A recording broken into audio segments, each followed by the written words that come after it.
பொங்கல் பண்டிகைக்காக சென்னையிலிருந்து சொந்த ஊருக்கு படையெடுக்கும் பொதுமக்கள். சென்னை கிளாம்பாக்கம் பேருந்து நிலையத்தில் கூட்டம் அலைமோதுகிறது. பொங்கல் பண்டிகைக்காக சென்னையிலிருந்து சொந்த ஊர் செல்லும் பொதுமக்களால் கிண்டியில் கடும் போக்குவரத்து நெரிசல் ஏற்பட்டுள்ளது.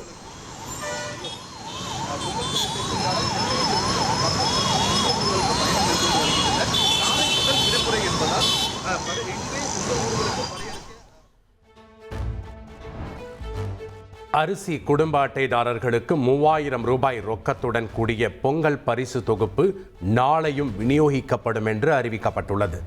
நேற்று வரை 2,04,10,000 குடும்பங்களுக்கு பொங்கல் பரிசு வழங்கப்பட்டுள்ளதாக உணவுப் பொருள் வழங்கல் துறை தெரிவித்துள்ளது. சென்னையில் ஆபரண தங்கத்தின் விலை சவரனுக்கு 400 ரூபாய் உயர்ந்துள்ளது. 1 கிராம் தங்கம் 13,170 ரூபாய்க்கும், 1 சவரன் 1,05,360 ரூபாய்க்கும் விற்பனை செய்யப்படுகிறது. சென்னையில் ஆபரண தங்கத்தை போலவே வெள்ளி விலை கிலோவுக்கு 5,000 ரூபாய் உயர்ந்துள்ளது. 1 கிராம் வெள்ளி 292 ரூபாய்க்கும், 1 கிலோ கட்டி வெள்ளி 2,92,000 ரூபாய்க்கும் விற்பனை செய்யப்படுகிறது. ஜனநாயகன் சென்சார் சான்றிதழ் கோரி படக்குழு தொடர்ந்த மேல்முறையீட்டு வழக்கு உச்சநீதிமன்றத்தில் நாளை மறுதினம் விசாரணைக்கு வரவுள்ளதாக தகவல் வெளியாகியுள்ளது. ஜனவரி 9ஆம் தேதி படம் ரிலீஸாக இருந்த நிலையில் படத்திற்கு சென்சார் சான்றிதழ் வழங்க சென்னை உயர்நீதிமன்றம் தடை விதித்திருந்தது. PSLV C-62 ராக்கெட் தோல்வியடைந்ததாக நேற்று தகவல் வெளியான நிலையில் ஒரு வியக்க வைக்கும் தகவல் வெளியாகியுள்ளது. ஸ்பெயினின் ஆர்பிட்டல் பாரடைம் நிறுவனம் உருவாக்கிய KID விண்கலம் மட்டும் செயல்பட தொடங்கியதாக வெளியாகியுள்ள தகவல் ஆச்சரியப்பட வைத்துள்ளது. அவனியாபுரம் ஜல்லிக்கட்டு போட்டியில் முதல் பரிசு வெல்லும் மாடுபிடி வீரருக்கு காரும், சிறந்த காளைக்கு டிராக்டர் பரிசாக வழங்கப்பட உள்ளது. நாளை மறுநாள் ஜல்லிக்கட்டு நடைபெற உள்ள நிலையில் 8 லட்சம் ரூபாய் மதிப்பிலான காரும் 10 லட்சம் ரூபாய் மதிப்பிலான டிராக்டரும் வழங்கப்படுகிறது.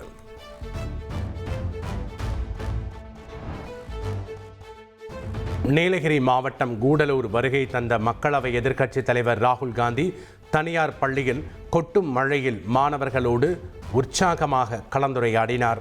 மாணவர்கள் எழுப்பிய பல்வேறு கேள்விகளுக்கு தன்னுடைய கருத்தை ராகுல் பதிவு செய்தார். கூடலூர் தனியார் பள்ளியில் நடைபெற்ற பொங்கல் விழாவில் ராகுல் காந்தி பங்கேற்றார். மாணவர்களுக்கு தமிழில் பொங்கல் வாழ்த்து கூறினார். பொங்கல் பொங்கல் நல்வாழ்த்துக்கள் நல்வாழ்த்துக்கள். Wow, that was what was that? Say it quickly. இனிய பொங்கல் நல்வாழ்த்துக்கள்.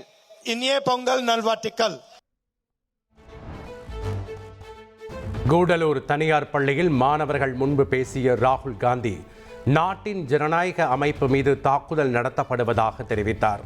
மதமோ மொழியோ இனமோ பிடிக்கவில்லை என்பதற்காக ஒருவர் மீது தாக்குதல் நடத்துவது சரியானது அல்ல எனவும் ராகுல் காந்தி கூறினார். கரூர் சம்பவம் தொடர்பான CBI விசாரணை முடிந்து தவேக தலைவர் விஜய் தனி விமானம் மூலம் சென்னை திரும்பியுள்ளார். அடுத்த கட்ட விசாரணைக்காக விஜய்க்கு விரைவில் CBI அதிகாரிகள் சம்மன் அனுப்ப உள்ளதாக தகவல் வெளியாகியுள்ளது. பொங்கல் பண்டிகை ஜனநாயகன் பட விவகாரம் இருப்பதால் விசாரணையை ஒத்திவைக்க விஜய் தரப்பில் CBI-இடம் கோரிக்கை வைக்கப்பட்டுள்ளது. அடுத்த வாரத்தில் விஜய் மீண்டும் CBI விசாரணைக்கு ஆஜராவார் என்று தவேக இணை பொதுச் செயலாளர் நிர்மல்குமார் தெரிவித்துள்ளார். ஜனநாயகன் திரைப்படத்தின் தணிக்கை சான்று வழங்க மறுப்பது தமிழ் கலாச்சாரத்தின் மீதான தாக்குதல் என காங்கிரஸ் MP ராகுல் காந்தி தெரிவித்துள்ளார். தமிழ் மக்களின் குரலை அடக்குவதில் பிரதமர் மோடி வெற்றி பெற மாட்டார் என ராகுல் காந்தி X தளத்தில் பதிவிட்டுள்ளார். ராமநாதபுரம் மீனவர்கள் 10 பேரை இலங்கை கடற்படை கைது செய்தது தொடர்பாக வெளியுறவுத்துறை அமைச்சர் ஜெய்சங்கருக்கு முதல்வர் ஸ்டாலின் கடிதம் எழுதியுள்ளார். மீனவர்களை மீட்க நடவடிக்கை எடுக்க வேண்டும் என தனது கடிதத்தில் முதல்வர் வலியுறுத்தியுள்ளார். சட்டமன்ற தேர்தலில் அதிமுக சார்பில் போட்டியிட விருப்பமனு அளித்தவர்களிடம் எடப்பாடி பழனிசாமி 4வது நாளாக நேர்காணல் நடத்தினார். சென்னை ராயப்பேட்டையில் உள்ள கட்சி அலுவலகத்தில் நடைபெற்ற நேர்காணலில் சென்னை, செங்கல்பட்டு, திருவள்ளூர் உள்ளிட்ட மாவட்டங்களைச் சேர்ந்தவர்கள் பங்கேற்றனர். சென்னை சங்கமம் கலை திருவிழா சென்னையில் நாளை தொடங்குவதாக திமுக எம்பி கனிமொழி அறிவித்துள்ளார். சென்னையின் 20 இடங்களில் வரும் 18ஆம் தேதி வரை பாரம்பரிய கலை நிகழ்ச்சிகள் நடைபெற உள்ளன. தமிழக அரசின் தந்தை பெரியார், அண்ணல் அம்பேத்கர், பேரறிஞர் அண்ணா விருது உள்ளிட்ட விருதுகள் அறிவிக்கப்பட்டுள்ளன. 2025 மற்றும் 2026ஆம் ஆண்டுகளுக்கான விருதுகள் பல்வேறு துறைகளைச் சேர்ந்தவர்களுக்கு வழங்கப்பட உள்ளது. நீலகிரி மாவட்டம் குன்னூர் சுற்று வட்டாரத்தில் பெய்த கனமழையால் ராட்சத மரங்கள் விழுந்து கார்கள், மின்கம்பங்கள் சேதமடைந்துள்ளன. ஒரு சில இடங்களில் மண் சரிவு ஏற்பட்டுள்ளதால் போக்குவரத்து பாதிக்கப்பட்டுள்ளது.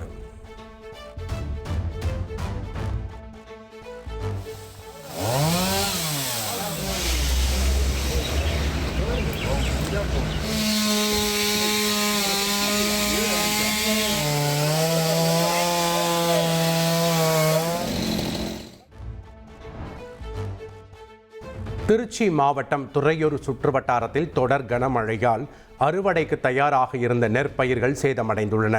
பயிர் சேத விவரங்களை கணக்கிட்டு உரிய இழப்பீடு வழங்க அரசுக்கு விவசாயிகள் கோரிக்கை விடுத்துள்ளனர். கரூர் கூட்ட நெரிசலில் 41 பேர் உயிரிழந்த விவகாரத்தில் பாதுகாப்பு பணியில் இருந்த 8 போலீசாரிடம் 2வது நாளாக சிபிஐ அதிகாரிகள் விசாரணை நடத்தினர். கரூரில் உள்ள சிபிஐ அலுவலகத்தில் ஆஜரான போலீசாரிடம் அதிகாரிகள் பல்வேறு கேள்விகளை முன்வைத்தனர்.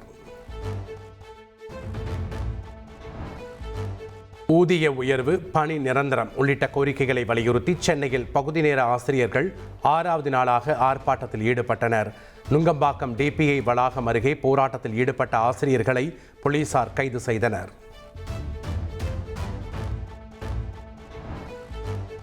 சென்னை கீழ்ப்பாக்கம் அரசு மருத்துவமனையில் ரவுடி வெட்டி கொல்லப்பட்ட விவகாரத்தில் 3 பெண் போலீசார் உட்பட 4 போலீசார் சஸ்பெண்ட் செய்யப்பட்டுள்ளனர். கொலை சம்பவத்தின் போது இரவு ரோந்து பணியில் இருந்த காவல் ஆய்வாளர் மற்றும் உதவி ஆணையருக்கு மெமோ வழங்கப்பட்டுள்ளது.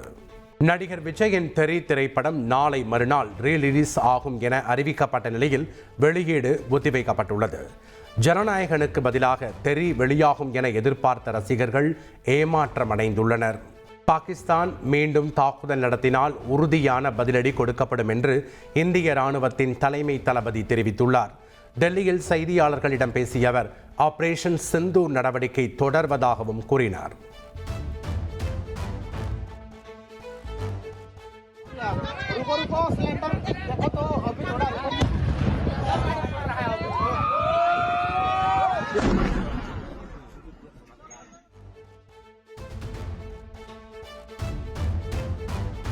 சத்தீஸ்கரில் தேசிய நெடுஞ்சாலையில் அடுத்தடுத்து சிலிண்டர்கள் வெடித்து சிதறிய சம்பவம் பரபரப்பை ஏற்படுத்தியுள்ளது. விநியோகத்திற்காக வாகனத்தில் எடுத்துச் செல்லப்பட்ட சிலிண்டர்கள் வெடித்து சிதறியது குறித்து போலீசார் விசாரணை நடத்தி வருகின்றனர்.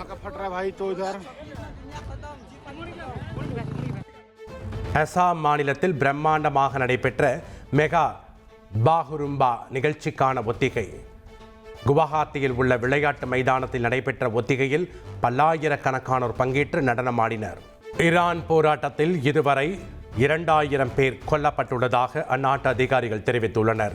இராணுவ வீரர்கள் மற்றும் பொதுமக்கள் உயிரிழப்புக்கு பயங்கரவாதிகளே காரணம் எனவும் ஈரான் அரசு தரப்பு தெரிவித்துள்ளது.